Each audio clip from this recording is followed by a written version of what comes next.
So in this question, we have a rectangular box.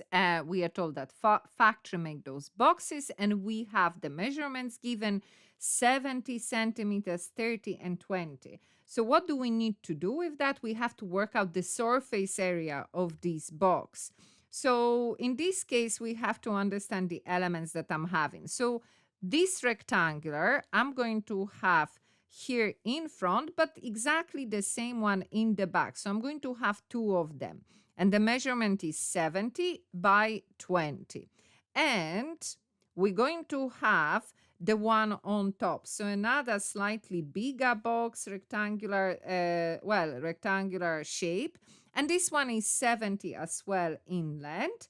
And then here we have what? 30. And we're going to have two of them because one on the top, one on the bottom. So two of them. And then we have the small one on the side.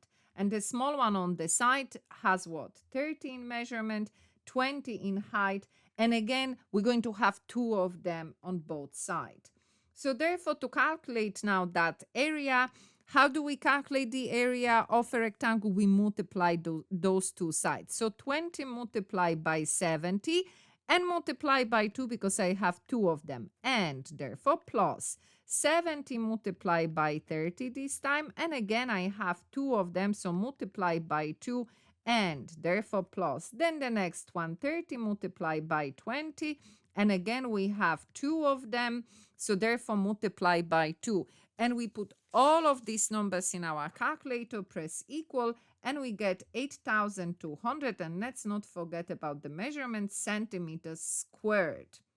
Now, that is a rectangular box. We don't really have a formula for that in our table, but don't forget, if you have to calculate the area of any shapes, you go to your maths table, the very beginning, that's the beginning of it. Here we have the shapes, the flat shapes. Here we have the 3D shapes, and that's where we have our formulas.